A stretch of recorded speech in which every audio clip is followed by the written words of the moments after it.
¿Qué tal? ¿Cómo están? Qué gusto saludarles. Les damos la más cordial bienvenida a Salud y Deporte Mundialista. Un placer que nos acompañen como cada semana.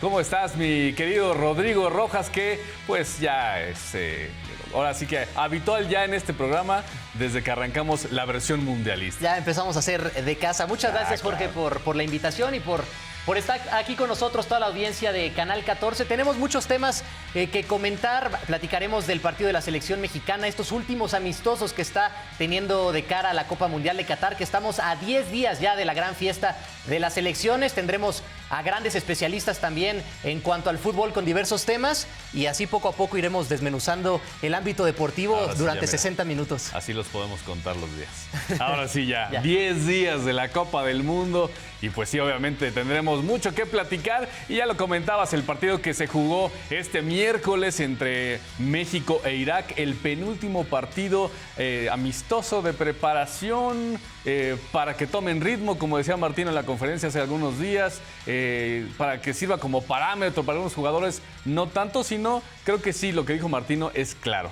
Que tomen un poco de ritmo los jugadores que van a estar en la Copa del Mundo. El resultado podría ser lo de menos, aunque siempre es importante llevarse la victoria ante una selección de Irak que no logró llegar a la Copa del Mundo.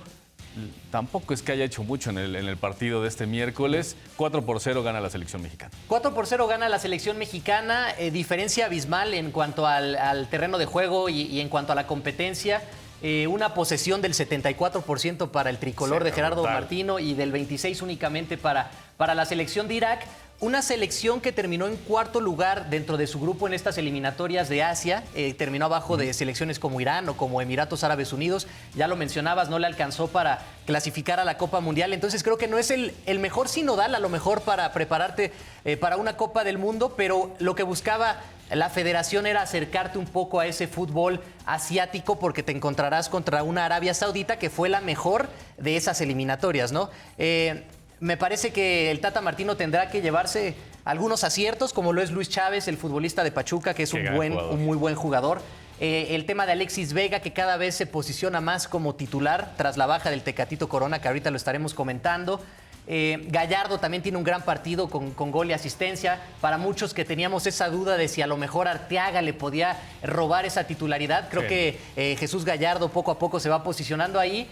Y bueno, creo que esas son algunas de los apuntes que tendrá que llevarse el técnico de la selección mexicana, que no contó con todos los futbolistas porque hay algunos que siguen en competencias europeas. Es increíble, ya estaremos hablando un poco de los lesionados y la siguiente semana hablaremos de particulares casos de lesión como el Tecatito Corona, que también ahorita les comentaremos. Pero sí, es increíble que todavía este fin de semana se vaya a estar jugando fútbol en Europa. O sea, en Inglaterra se va a seguir jugando y por eso tantas y tantas lesiones a tan pocos días del Mundial, pues obviamente no se puede dar la recuperación. Comentando para cerrar el tema de México contra Irak, una línea de 5 con... podemos decir 3 centrales, dos carrileros, como el tema de Gallardo, que Gallardo es un consentidazo del Tata Martino, lo hemos visto desde que llegó el entrenador argentino, es de los que más pues yo he jugado en el esquema del Tata, le gusta mucho y dando un partido en donde vemos un Gallardo que sí ha despertado y ha sido ese Gallardo que desde que estaba en Pumas desbordaba muy bien por la banda, con buenos centros. Y creo que el partido que hizo ante Irak Jesús Gallardo fue muy bueno. Y comentar lo del Tecatito Corona, oficial, ya está lista de 31, ya es de 30. Sí. Falta que todavía se reduzca a 26 futbolistas. El día límite para todas las selecciones es el próximo lunes 14 de noviembre, 10 de la mañana, tiempo del centro de México, para que den sus listas. Tecatito Corona, en esta plática con Tata Martino y con todo el cuerpo técnico, tanto de la Federación como del Sevilla, dijeron, no voy a ir al Mundial. Sí, fue sincero el Tecatito que habla con la selección mexicana y dice, no puedo llegar. Fue una rotura de peroné y de ligamentos del tobillo derecho, que no es poca cosa para un futbolista, y apenas fue en agosto. Estamos hablando de que tiene 3 meses, está muy reciente, y es por eso que el Tecatito Corona no estaba ni con el alta médica ni en ritmo de competencia. A pesar de que se concentró con la selección mexicana y empezó a hacer algunos ejercicios, era muy complicado que pudiera alcanzar en esa Copa Mundial. Pero bueno, como ya lo mencionábamos, cuestión de de cada 4 años en los mundiales, ¿no? Con México yo me acuerdo en el 2002 se termina bajando el emperador Claudio Suárez en la defensa. Apenas en Rusia 2018 no pudo ir Néstor Araujo, no pudo ir Diego Reyes. Una de las más sonadas es la del Chapito Montes en Brasil 2014, que estaba en su mejor momento. Media cancha, sí, durísimo. Entonces son cuestiones que pasan lamentablemente para los futbolistas y tristemente para el Tecatito Corona, que es un futbolista que para mí estaba en plena madurez y que en Rusia 2018 tuvo escasos 30 minutos, no fue titular habitual. En este mundial se perfilaba para ser titular. Que también con selección mexicana de repente Tecatito se nos cayó un poquito, ¿no? Sí. También no hagamos tanto drama, por supuesto que es un gran futbolista, pero no es el mismo futbolista en el Porto que el que vemos en selección mexicana. Es un futbolista que es obviamente con las mismas características, pero de repente sí cambiaba un poco y se apagaba un poco con la selección. Ahí está la victoria de la selección mexicana ante Irak 4-0, la baja del Tecatito Corona, Raúl Jiménez, que pues ya por ahí sin querer queriendo, pues va a estar en la Copa del Mundo Raúl Jiménez, a menos que él diga lo contrario y también sea muy honesto con él mismo y diga no puedo estar. Y pues bueno, hablando de otras convocatorias, también ya se han dado a conocer importantes como la selección de Brasil. Esta candidata siempre, creo, de las Copas del Mundo, una selección que no se ha perdido un solo mundial y que ahora tiene pues estas nuevas figuras, obviamente comandadas, pues podríamos decir bajo Neymar, bajo el nombre de Neymar, aunque se criticó muchísimo el tema de, bueno, desde que llegó a los Pumas se criticó, pero de Dani Alves, un futbolista el más ganador del mundo en la historia del fútbol. Vino a Pumas para mantenerse en ritmo, lo consigue a pesar de no haber tenido los mejores resultados y es uno de los futbolistas que hoy está en esta lista de final de Brasil para la Copa del Mundo. ¿Qué va a hacer? Pues yo creo que hacer equipo, hacer vestidor, porque el fútbol pues ahí está, pero ya muy poquito. Yo no lo veo como titular, para nada. Para eso tienen a otros laterales como lo son Danilo, como lo son Alexandro, futbolistas que siguen compitiendo en la élite europea. Dani Alves viene de un semestre que a lo mejor no fue el mejor con los Pumas, ¿no? Pero lo vimos en posiciones diferentes. Jugaba los 90 minutos a los sus 39 años y todavía le alcanzaba para jugar como contención. A veces sí lo metían como lateral derecho, que es en la posición en donde destacó con el Barcelona. Pero eso que comentas me parece que es lo más importante. Es el futbolista que tiene más campeonatos en la historia del fútbol profesional. ¿Qué significa esto? Que con esta experiencia que ya tiene en participaciones mundialistas, ganando Copas Américas, ganando apenas los Juegos Olímpicos en Tokio, lo que busca también Tite es hacer ese buen grupo, ¿no? El que haya una voz de la experiencia que a lo mejor pueda ir arropando a los jugadores más jóvenes. Y comentas los Juegos Olímpicos, se notaba un Dani Alves que era como el papá de los pollitos. Todo mundo le hacía caso a Dani Alves, él lo regañaba a todos, más que el propio entrenador. ¿Y qué consiguieron? Un oro en los Juegos de Tokio. Importantes ausencias también, obviamente destacar lo de Neymar. Neymar, pues iba a estar ahí sí o sí. Es uno de los jugadores de clase mundial a seguir en esta Copa del Mundo, junto con Lionel Messi, junto con Mbappé, que también ahorita les comentaremos de la convocatoria de Francia. Son futbolistas, Cristiano Ronaldo, que todo el mundo quiere ver. Más allá del resultado, los quieres ver jugar, quieres disfrutar de cómo se desenvuelven en la cancha. Y uno de los que a mí me gusta cómo juega Roberto Firmino, sí obviamente ha bajado un poco la intensidad en los últimos años, no estará en este mundial. Es una de las bajas creo que sensibles y bueno, pues también la de Gabigol, ¿no? De Gabriel Barbosa, que no estará. Sí, mencionas ellos dos y agregaría a Coutinho, que también se queda fuera, futbolista del Aston Villa, que pasó por el Barcelona, no tuvo su mejor momento ahí, pasó por el Bayern Múnich, pasó por el Liverpool, que es en donde destacó, otro de los futbolistas en ofensiva que hubieran sido importantes a lo mejor para la selección brasileña, pero esta selección brasileña que si nos vamos precisamente a los futbolistas en ofensiva, son 9 jugadores los que tienen ahí en esta delantera que comanda, como bien lo mencionas, el jugador del PSG Neymar, pero que tiene otras variantes como lo son Gabriel Jesús, como también lo puede ser Paquetá, como lo puede ser Richarlison, otros futbolistas que están en la Premier y que la verdad es que seguramente darán mucho de qué hablar.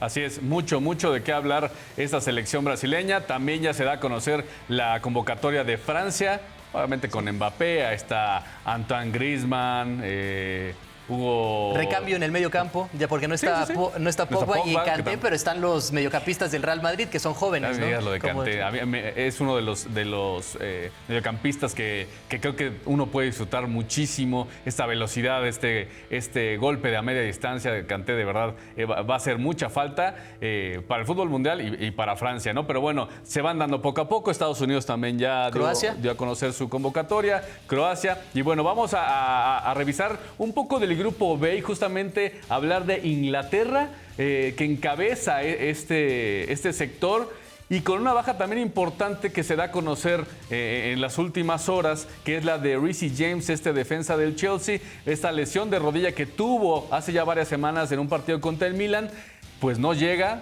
Postea en su cuenta de Twitter que está devastado, porque igual tiene que decirlo, no puedo ir a la Copa del Mundo, así que una baja sensible también para Inglaterra, pero hablemos de los jugadores que tiene bajo su mando y que va a tener el técnico Gareth Southgate, Rodrigo. Sí, los vemos en pantalla, ¿no? No hace falta más que ver las imágenes para saber que el equipo inglés va a competir, campeones del mundo en 1966, cuando fueron anfitriones, será su 16ª Copa del Mundo y tienen jugadores muy interesantes como Harry Kane, que en Rusia 2018 terminó como líder de goleo y es el gran capitán, delantero del Tottenham.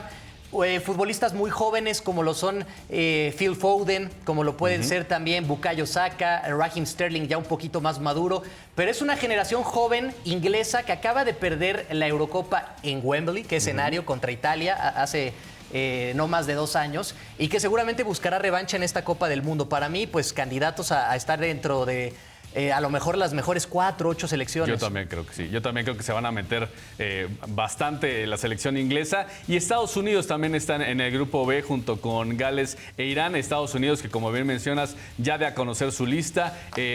Obviamente la gran figura es Christian Pulisic. Esta figura diferente a lo que habíamos tenido con un Landon Donovan, que era muy controvertido, que señalaba, que gritaba, y sobre todo con sus partidos ante la selección mexicana, el famoso Capitán América. Ahora vemos a un Pulisic diferente, pues incluso poniéndose en una buena posición en el tema europeo. Sí, ya fue campeón de Champions League con el Chelsea. Muchos aficionados estadounidenses le dicen que es el nuevo Capitán América. Y creo que a pesar de que es diferente de Landon Donovan, tiene ese liderazgo que hay que tener en el terreno de juego. Y lo ha mostrado. Ganó apenas la Copa Oro con la selección de las Barras y las Estrellas. Ganó también estas eliminatorias de CONCACAF que hacen como la UEFA Nations League, ¿no? La CONCACAF Nations League. Y creo que eso es una gran ventaja que tiene Christian Pulisic, que es un futbolista joven que también sabe cómo tener ese liderazgo dentro del terreno de juego. Sí, para mí Inglaterra y Estados Unidos, pues sí, candidatos a quedarse con los boletos a la siguiente fase. Está Gales, pero Gales pues no puede solamente con Gareth Bale, y pues está Irán, que para mí es el menos favorito para lograr inclusive una gran sorpresa. Pero bueno, ahí lo dejamos con el grupo B. Estos son los 4 equipos que lo integran. Y pues vamos a hacer la primera pausa, Rob, para después platicar de un rival que todo mundo ve como gran favorito ante México, que es Argentina, y nos va a estar acompañando el periodista argentino Ezequiel Fernández Mur. Hacemos la pausa y continuamos.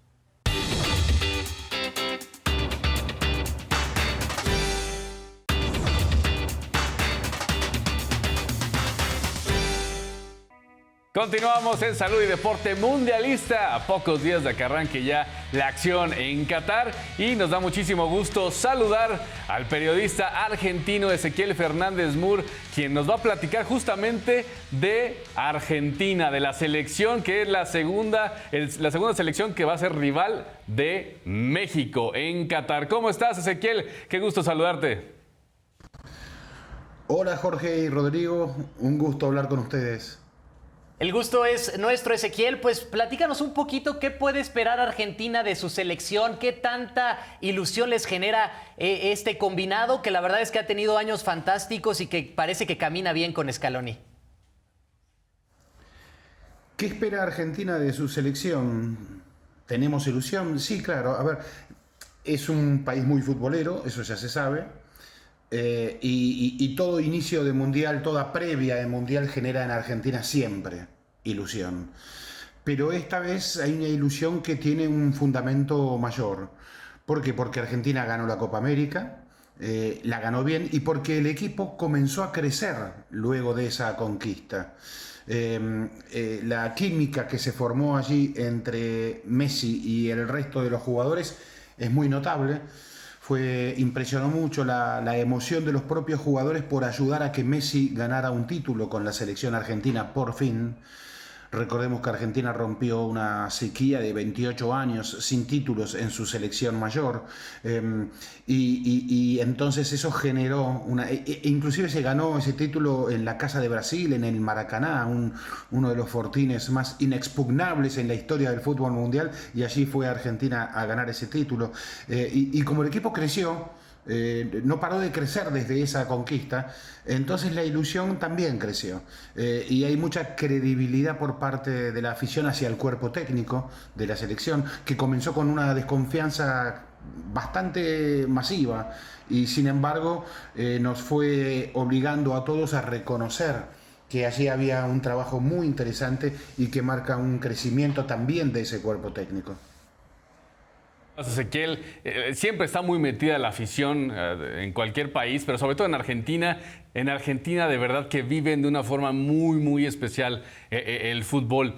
Ahora pasando ya al tema futbolístico, Ezequiel, ¿cuál es la fortaleza que tú consideras que tiene esta selección y cuál es la principal debilidad de la selección de Argentina? La fortaleza del equipo argentino yo la veo en esa química que se ha formado, como dije antes, entre Messi y el plantel. Porque siento que Messi confía mucho en esos jugadores, que Messi siente que si él no está en el mejor momento, o si él está bloqueado, el resto del equipo va a sostener esa situación. Entonces, eso le ha dado a Messi mucha más confianza. Y yo creo que no es casual que Messi esté llegando en el estado en el que está llegando a este mundial. Creo que ese es uno de los puntos fuertes del equipo, junto con ese equipo, ese resto del equipo que se ha consolidado con la aparición de jugadores nuevos como el Dibu Martínez, Cuti Romero, especialmente menciono a ellos dos, que son como puntales de esa nueva selección que ha formado Scaloni. Y el punto débil yo diría que tal vez es que a este equipo no le sobra nada.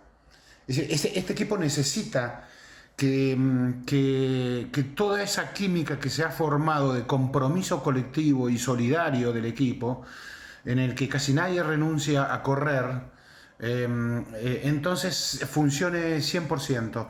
Porque si eso decae, al equipo, como dije, no le sobra absolutamente nada.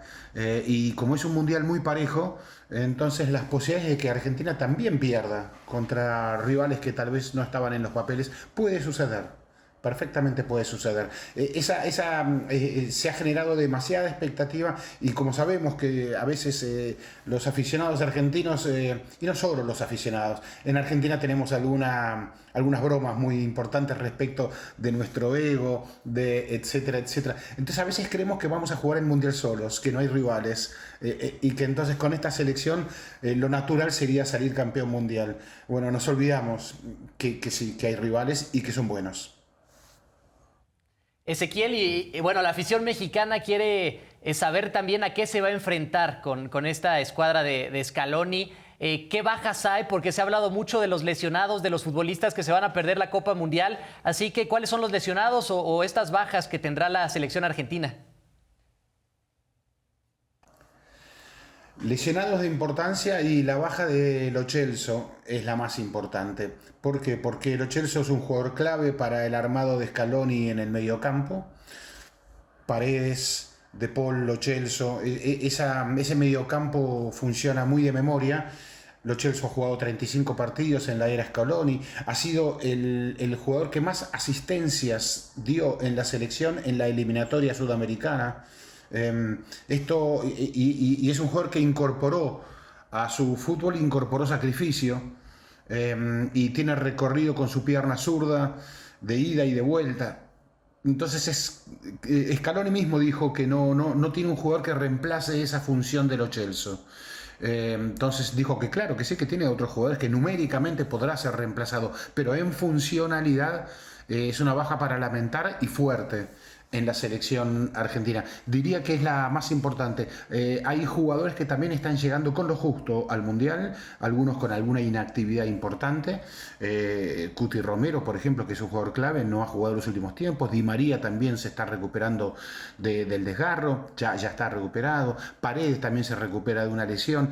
Todo eso ha significado un punto de preocupación para la selección de Scaloni, pero si me dan a elegir una baja de peso para Qatar, y yo diría que la lesión de Lo Celso está en primer término. Sí, sin lugar a dudas, una lesión, una baja muy importante, Ezequiel. Ahora, ¿cómo ven a la selección mexicana? ¿Cómo lo ve Argentina? ¿Lo ven como un rival fuerte? Porque muchos, incluso hay algunos comentarios de futbolistas, tal vez no tan reconocidos, que dicen, bueno, pues va a ser más difícil Arabia.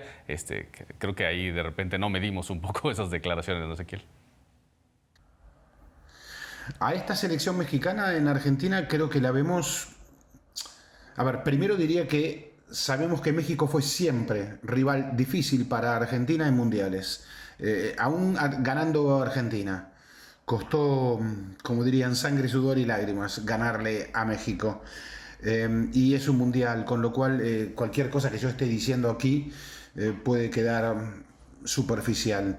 Pero es cierto que en un análisis previo, esta selección argentina parece un escalón arriba que la mexicana, lo indican simplemente los números, el ranking de la FIFA, tampoco puede engañar al respecto, y dónde están jugando los principales jugadores de cada equipo, en qué clubes y qué funciones ocupan. Entonces, Argentina debería, esta selección argentina, tal como ha estado jugando, debería estar un escalón por encima de esta selección mexicana, que la vemos que tiene poca agresión en ataque. Es un equipo tal vez que busca cómo controlar ese balón, pero le vemos poca agresividad en el ataque. Y Argentina ha consolidado una buena defensa, no tanto por los laterales, sí por el medio. Ezequiel, ya para ir cerrando, la pregunta del millón, ¿no? Mucho se ha especulado, mucho se ha hablado del astro argentino Lionel Messi. ¿Para ti crees que este será su último mundial? Si será el último mundial de Messi, no lo sabemos, porque la edad parecería indicar que sí, 35 años. Pero en una de sus últimas entrevistas, el propio Messi no quiso ser categórico al respecto. Y claro, uno lo ve a Messi jugando otra vez en un gran nivel, riéndose de aquellos que lo excluyeron de la lista de los 30 mejores jugadores de la última temporada. Porque Messi jugando a un 50% sigue siendo a veces el número uno. Estoy exagerando un poco, pero hay algo así. Entonces, como Messi se cuida mucho afuera de la cancha, tiene una vida muy ordenada, entonces, ¿por qué no pensar en un Messi, si él lo quiere, para 2026? ¿Por qué no hacerlo? Y nos imaginaríamos un Messi en una función tal vez distinta, un poco más retrasado en el campo. O no sé, un Messi que jugara minutos, obviamente no todo el partido, pero no lo querría descartar, porque el amor por el fútbol que tiene Messi es, lo sabemos todos, inmenso. Entonces, si ese deseo se mantiene, ¿por qué no pensar en un Messi 2026? Sí, ya veremos qué pasa, Ezequiel, con Lionel Messi y la selección argentina y este duelo ante México en la Copa Mundial de Qatar. Te agradecemos mucho la comunicación, mi querido Ezequiel, y pues a los que no han visto todavía el documental FIFA Gate por el bien del fútbol, pues lo puede ver en YouTube, en nuestra cuenta de Canal 14 y también de la televisión pública argentina. Gracias, Ezequiel. Bien, Jorge, Rodrigo, les mando un saludo muy grande desde Buenos Aires y ya haciendo las valijas para viajar a Doha. Que te vaya muy bien. Buen viaje, mi querido Ezequiel. Ahí está el análisis de la selección argentina, rival de México en la Copa del Mundo. Seguramente tú sí, porque sabes un montón de fútbol, mi querido Rodrigo, pero yo no sé si hay algún o alguna despistada que no sabe a qué nos referimos con el maracanazo. te invito a ver a ti y a toda la gente, por si no lo sabían o para recordarlo, pues algo que nos hace recordar justamente este momento tan icónico en el fútbol mundial. La televisión pública presenta Mundialitas, ricas golosinas con las historias más extraordinarias de los mundiales de fútbol de todos los tiempos. Brasil, 1950, el local y Uruguay llegan a la final por suma de puntos y los locales, solamente con empatar, serían los campeones. En las tribunas se apretujaron 200.000 seres humanos, de los cuales solo 100 eran uruguayos. En el vestuario, el DT de los charrúas les pidió que jugaran a la defensiva ante el riesgo de ser aplastados. El capitán Obdulio Varela encaró a sus compañeros y pronunció la famosa frase: los de afuera son de palo. Con el partido empatado en 1, los brasileños serían campeones. Pero ocurrió lo inesperado. Quilla adivinó la intención del arquero y gol. ¡Gol Uruguay! Silencio total. Sonó el silbato final. Uruguay campeón del mundo. El paisito derrotó al gigante latinoamericano. ¡Maracanazo! Ríos de lágrimas que corrieron por las calles de Río. Y en Montevideo, sí, la locura es total. ¡Vamos, arriba la celeste! Uruguay otra vez campeón. Uruguay, que no. Esto fue Mundialitas, exclusivo para la televisión pública. En cualquier momento volvemos con más grajeas de los mundiales de fútbol de todos los tiempos. Pues ahí la famosa historia del maracanazo, ya creo que muchos la conocíamos, pero un gran trabajo sobre todo de la televisión pública argentina. Sí, ¿no? qué bárbaro, qué increíble, muy divertida. Pero bueno, vamos a hacer una nueva pausa y continuamos con más para hablar de nutrición, sobre todo dentro del fútbol, con la nutrióloga Jocelyn.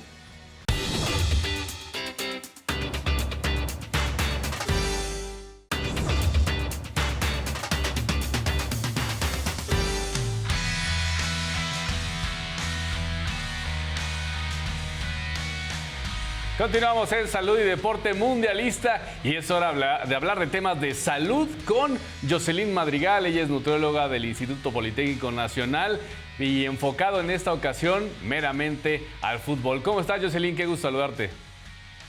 Hola, buenas tardes. Muy bien, muchas gracias. Qué bueno que distancia. Qué bueno que nos acompañas, sí, ahora a la distancia, ya nos habías acompañado aquí en Salud y Deporte, pero bueno, para hablar ahora solamente del tema futbolero, Jocelyn, empecemos platicando de qué cuidados debe de tener en la alimentación un futbolista y si es muy diferente a cualquier otro deporte. Bueno, de manera general y básica, la nutrición nos va a ayudar a dar ese aporte energético que requieren estos jugadores antes, durante, después del juego, del entrenamiento, por periodo de entrenamiento, porque nos va a dar la energía necesaria también para llevar a cabo todas estas actividades. Entonces, pues con respecto también de otros deportes, vamos a estar observando que tenemos diferente requerimiento en cada uno por el tipo de actividad que tienen y la cantidad, por ejemplo, de hidratos de carbono que también estos jugadores de fútbol deben de consumir, pues es muy importante para las reservas, como decía, energéticas, la proteína, pues las musculares, y que podamos estar también nosotros compensando esta parte de la masa muscular y de la grasa corporal y poder ejercer de una manera adecuada o mejor y rápida los movimientos que requieren estos jugadores. Entonces, difiere un poco en esa parte con respecto a otros deportes, pero pues siempre la nutrición va a ser muy importante en cada una de las etapas de cualquier deporte en general.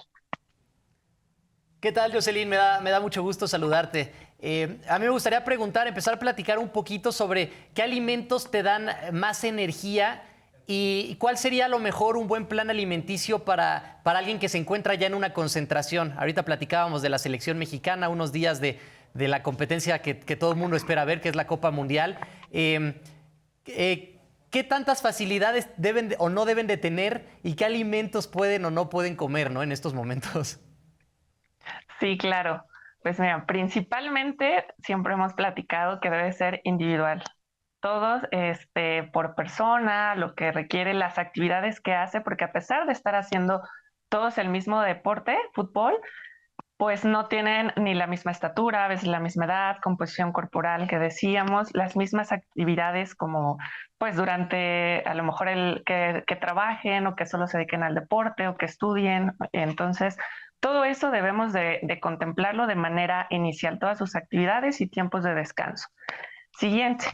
Cuando ya están ahora, pues ya listos para la competición, podríamos decirlo, para ya el juego, pues lo que como nutriólogos deportivos debemos de estar controlando es la parte de los alimentos que tienen disponibles en la zona en donde están. Porque bueno, podemos nosotros indicar la mejor alimentación y que consume cereales, por ejemplo, regularmente mandamos arroz, que las tortillas, avena, proteína de origen animal, pollo, res, pescado, en términos generales, hablando de hidratos de carbono y proteínas. Pero si en el lugar en donde están no tienen estos alimentos, pues también se les va a complicar seguir toda esta parte de nosotros tener ese complemento. Como nutriólogo deportivo sería lo ideal acompañarlos y estar viendo qué opciones tenemos de alimentación y tratar de hacerlo más completo de acuerdo a lo que requieren, como decíamos, de los macronutrientes durante los juegos, y también va a intervenir esto en el periodo de recuperación.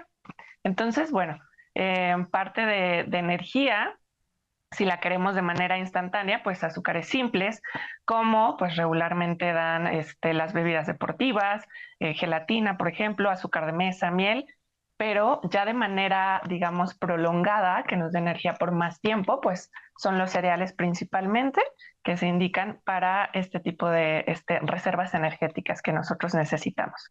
Y además debe ser complicado ir a un país que es totalmente diferente, aunque sí en la alimentación es muy condimentado como cocinan en el mundo árabe, mucho curry, ¿no? Demasiado sabor, demasiados olores. Obviamente al ir con una selección profesional, pues tienen mucho cuidado con los alimentos e inclusive para evitar temas de dopaje. Debe ser también una complicación, ¿no, Jocelyn? El que estás en una cultura diferente y que pues también tienes que adaptarte un poco al entorno y vas a tener que comer, pues sí, como bien comentas, lo que hay en la región. Exactamente. Y cuidando precisamente esto, pues tenemos, como decía, la parte condimentada, si tienen problemas gastrointestinales o antes del juego también, tratar de evitarlo por cuestiones de alguna afección gastrointestinal mientras están jugando. Y también Oye, antes de que sigas, Jocelyn, ahí detenerte tantito. Decías antes del partido. Sí. Creo que esa pregunta nos la hacemos mucho. ¿Cómo cuánto tiempo debería comer antes un futbolista? Porque, digo, ya en el nivel amateur, pues de repente voy a echar los tacos y luego me voy a echar la cascarita. Pero ya a nivel profesional no puedes hacer eso. Incluso en las carreras dicen, ¿no? Cuando es el maratón, que mucha pasta unas horas antes. Más o menos, ¿cuánto tiempo antes, Jocelyn, será lo ideal para que un futbolista llegue bien y no va a llegar, pues así como, híjole, es que sí me infló la comida y en pleno partido hasta se vean panzones, ¿no? Sí, claro. En términos generales, se recomienda por diferentes estudios científicos hasta 3 horas antes del juego.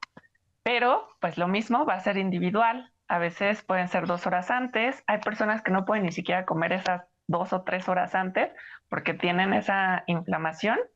O hay personas que pueden consumir alimentos hasta 1 hora antes o media hora antes sin tener ninguna afección gastrointestinal durante el juego.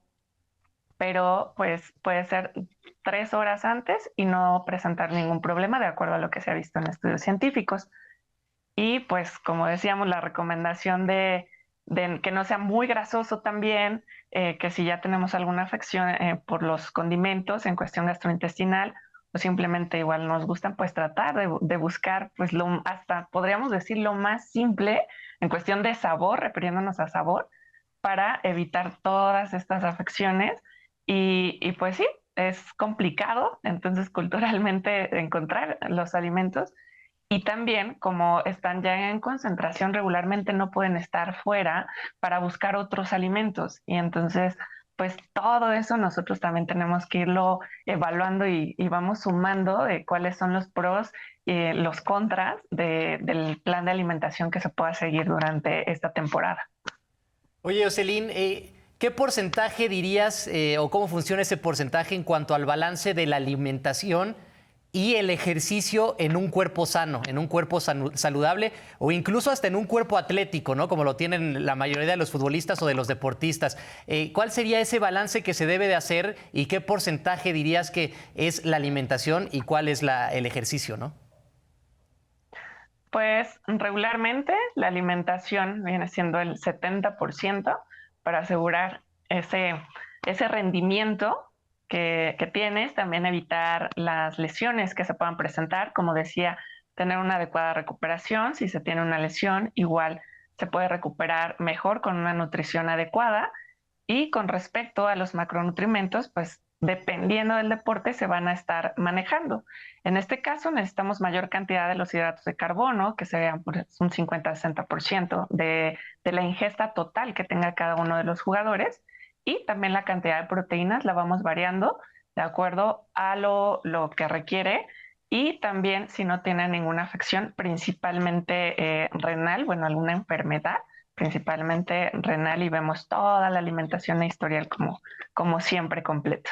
Y ya para terminar, Jocelyn, el tema de la hidratación, ¿qué tan importante es para un futbolista? Muchas veces cuando uno acude con la nutrióloga o el nutriólogo, pues recomiendan estos 2 litros de agua al día, pero obviamente estamos hablando de una persona que no tiene la cantidad de carga de ejercicio que tiene un futbolista profesional. ¿Cómo juega la hidratación? ¿Qué papel juega justamente para estos atletas?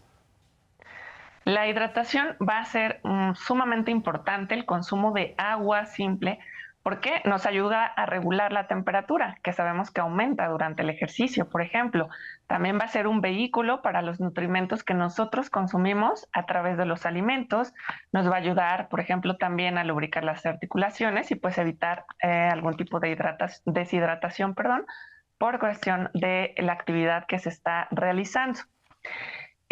También dependiendo, como decíamos, pues de la zona o el lugar a donde se vaya, pues va a ser la cantidad de agua que se debe consumir, que pues puede ser más o menos. De manera general se recomiendan estos 2 litros, pero siempre nos vamos a enfocar también en la cantidad de calorías que está consumiendo la persona y el tipo de ejercicio que está haciendo.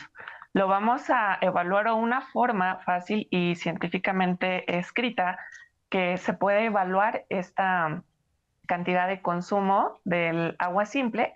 Pues es que antes del juego, supongamos que tengo un jugador que pesa 68 kilos y después del juego termina pesando 65. Entonces quiere decir que perdió estos 3 kilos en cuestión de agua. Wow. Y pues serían una indicación general, 3 litros de agua de consumo. Okay. Pero pues sería una forma fácil de evaluarlo, pero siempre vamos también a enfocarnos en la cantidad de calorías que está consumiendo mi jugador. Muy importante todo lo que nos has comentado, Jocelyn. Jocelyn Madrigal, te damos las gracias por habernos acompañado nuevamente aquí en Salud y Deporte. Gracias. Ahora mundialista, y pues esperemos que lleguen pues bien nutridos nuestros muchachos para que lleguen a ese famoso 5º partido. Muchas gracias, Jocelyn. Sí, esperemos que sí. Gracias, que estén muy bien, un gusto. Que estés muy bien. Jocelyn Madrigal, nutrióloga del Instituto Politécnico Nacional, mi querido Rodrigo. Así que pues esperemos que no le entren duro al taco allá en Qatar y que se moderen los muchachos. Será importante. Y vamos a cambiar de cancha ahora para seguir conociendo a Qatar como el país. Si usted está a punto de viajar para allá en esta Copa Mundial, te puede interesar entonces esta cápsula que hemos trabajado acerca de los museos, esta parte también de arte que viaja a lo largo del mundo, y a partir de ahí nos vamos a ir a un corte y regresaremos con la entrevista con el doctor en sociología Fernando Segura Millán, experto en materia deportiva.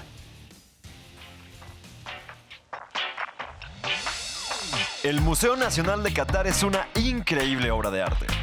Fue diseñado por Jean Nouvel, arquitecto francés galardonado con el premio Pritzker, el cual es otorgado desde 1979 por los dueños de la cadena de hoteles Hyatt, Jay y Cindy Pritzker, para reconocer a lo mejor en la arquitectura a nivel mundial.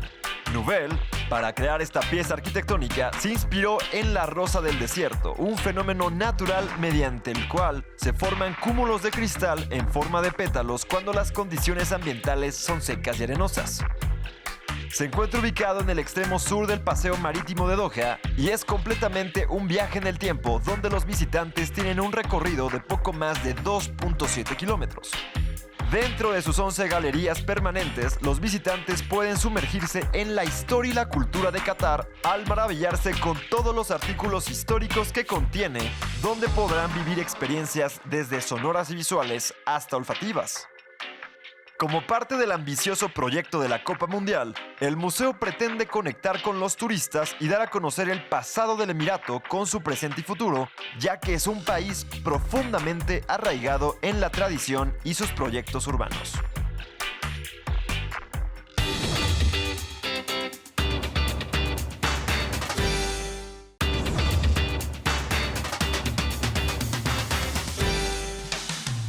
Gracias por continuar con nosotros. Última parte de Salud y Deporte y tenemos un invitado muy especial que además pues está de estreno porque ayer justamente se estrenó Tertulias de Qatar aquí en Canal 14. Qué gusto que nos acompañes aquí en la mesa a unos días ya de tu partida hacia tierras mundialistas. Fernando Segura, doctor en Sociología. Vamos a hablar de mucho fútbol social. ¿Cómo estás, Fernando?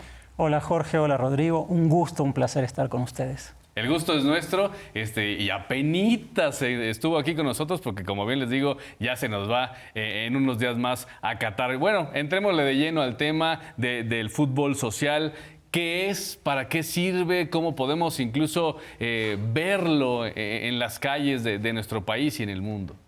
A ver, es un movimiento, cuando hablamos de fútbol social, porque todo fútbol es de alguna forma social, nos referimos al deporte para el desarrollo y la paz, que es una tendencia que ha promovido las Naciones Unidas desde el año 2003, que ya existía ese movimiento promovido por asociaciones internacionales, por la Cruz Roja, al cual se sumó la FIFA y la UEFA también, y hoy tenemos un abanico en el mundo entero de redes internacionales que se dedican a promover el fútbol como vehículo de salud, como vehículo de educación, cambios sociales, cuestiones de género, equidad. Y bueno, a eso me he dedicado mis últimos 17 años como investigador, a seguir proyectos durante el año en diferentes países donde he vivido, en Brasil, en Argentina, en Francia. De eso hice mi tesis de doctorado. Y en Qatar también va a haber algo de eso. Fer, me da gusto igual darte la bienvenida aquí a Salud y Deporte Mundialista. Estamos trabajando a la par con Tertulias. Te felicito porque ya se estrenó el proyecto. Y siguiendo bajo esta línea, estarás en Qatar y nos platicas un poco a términos generales qué es el fútbol social. Me gustaría preguntarte cómo se puede relacionar este movimiento, fútbol social, el llevar el fútbol a diferentes contextos difíciles con una Copa del Mundo. ¿Cómo puede encontrarse esa relación?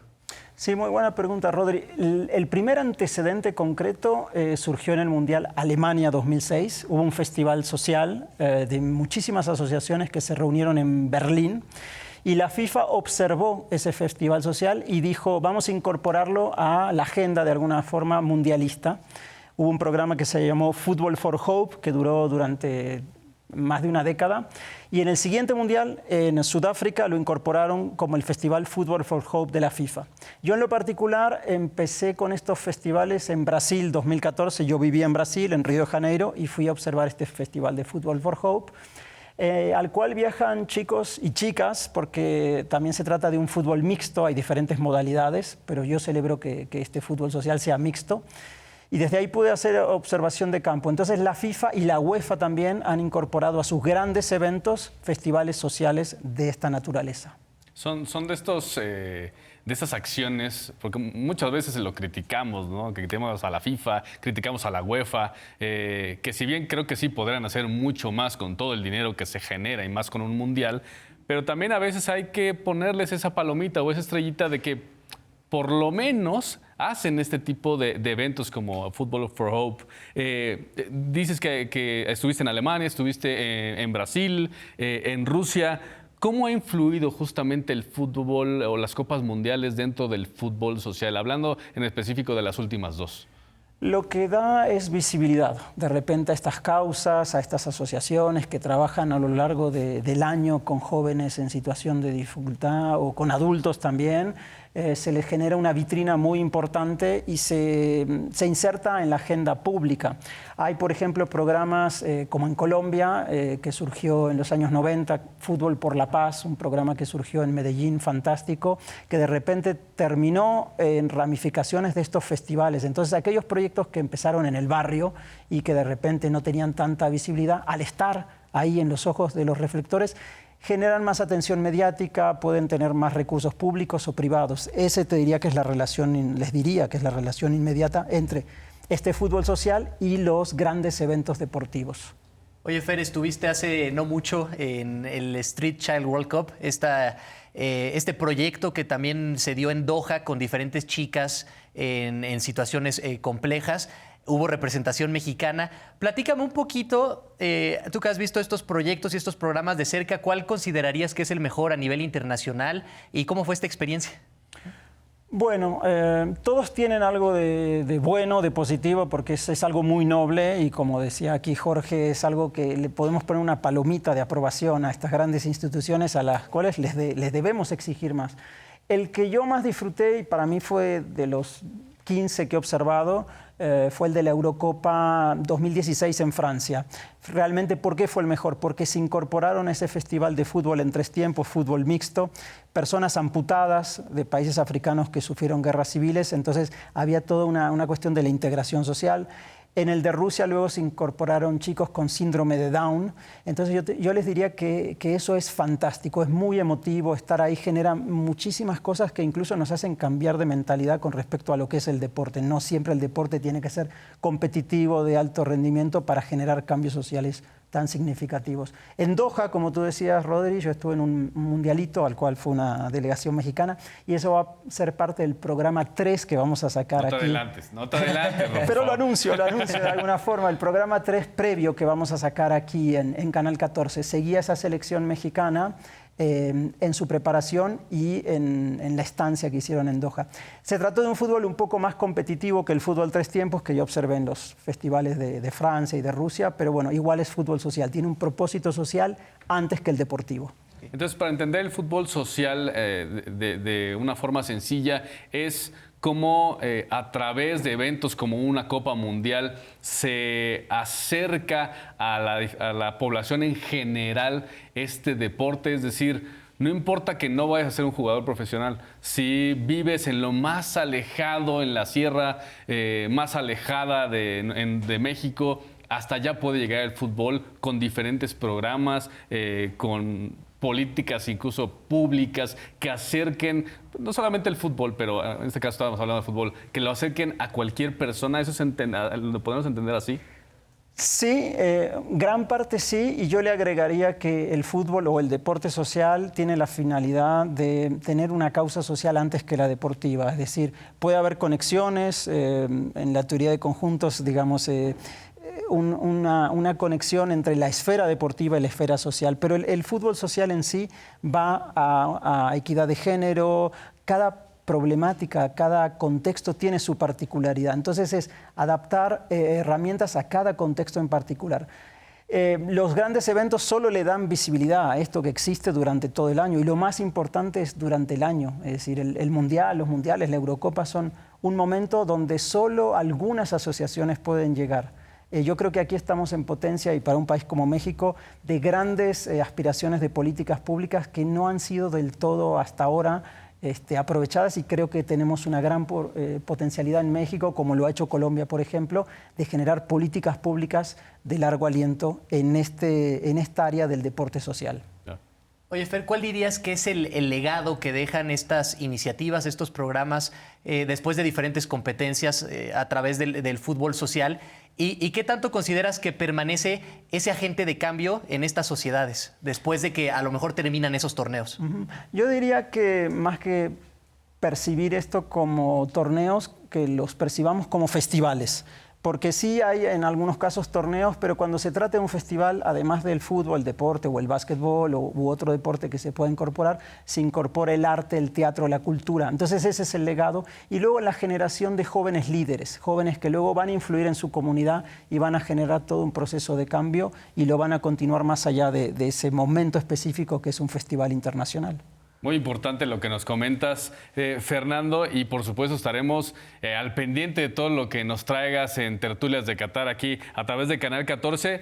No te vayas, ya casi termina el programa. Me gustaría preguntarte si sabías que el programa anterior ya les habíamos comentado que el trofeo en su momento Jules Rimet, ahora la Copa Mundial de la FIFA, pues lo habían robado 2 ocasiones. ¿Sabías eso? Sabía que lo habían robado, pero no en 2 ocasiones y no sé cuándo lo robaron. Bueno, les habíamos comentado la vez anterior la primera ocasión e incluso les habíamos dicho que una mascota había sido el protagonista de esa recuperación de la Copa cuando ni el propio Scotland Yard en Inglaterra lo habían logrado encontrar, pero una mascota que iba paseando con su dueño encontró esa Copa. Pero en México, 1970, Brasil se lleva el trofeo, la corona, a su casa y años después, 13 años después, la roban. ¿Quién la roba? Pues bueno, pues alguien que vio que no tenía mucha seguridad ese trofeo y dijeron, oye, ¿y qué pasaría si nos la robamos? Y se la roban y además fueron con un fundidor argentino, la funden y hasta la fecha no sabemos dónde quedó el oro, por lo menos, de esa copa, pero esas son de las 2 veces que se han robado la Copa Mundial de FIFA. Esperemos que no vuelva a pasar. No creo que en Qatar o después de Qatar suceda eso. Oye, Jorge, y para agregarle a la anécdota, cuenta la historia que tardaron 20 minutos en poder robarse este Jules Rimet en la Confederación Brasileña. Ahí es donde se encontraba, en la Confederación Brasileña. Se escondieron los ladrones en el baño, esperaron a que fuera la noche, que se fueran todos, 20 minutos la sacaron. Así de fácil fue. Y la terminaron vendiendo después por $15,500 en esta joyería que dices después de que la fundieron. Sí, lo que costaría esa copa si se pudiera recuperar, por lo menos el oro que se vio. Y bueno, por último, mi querido Fernando, ya para despedir el programa, quiero invitarte a ver esta reacción, porque también seguramente en tu estudio de fútbol social has visto grandes expresiones de amor hacia el deporte, de esta emoción que causa el fútbol, que creo que es única en el mundo. Y vamos a ver justamente cómo pues uno de los jugadores convocados a la selección brasileña, Richarlison Roh, pues festeja el momento en el que le dicen si vas al Mundial. Sí, vamos a ver el video. Pedro, Flamengo. Rafinha, Barcelona. Richard.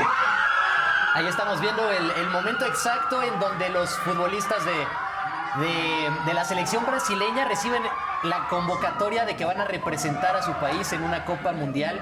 Momento muy emotivo, sin duda. Algunos a lo mejor ya se sentían mucho más cercanos, como lo son Neymar, pero hay otros futbolistas, incluso hay uno del Flamengo, que no es tan habitual porque la mayoría de los seleccionados brasileños están en las ligas europeas, que también tiene una reacción así genuina, alegre, con la familia, en donde aprovechan para hacer una reunión, ¿no? Disfrutar de ese momento en una convocatoria que posiblemente sea de las 3 más difíciles en todo el mundo, ¿no? Sí, claro, ahí está la emoción y seguramente también la emoción de Fernando Segura, que ya se nos está yendo en los próximos días a Qatar. Te deseamos el mayor de los éxitos en tu viaje y por supuesto también a Tertulias de Qatar, un gran proyecto que se está trabajando aquí en Canal 14. Estoy seguro que lo van a disfrutar. Muchas gracias por habernos acompañado antes de partir a Qatar. Gracias, un honor trabajar para el Canal 14, para el SPR.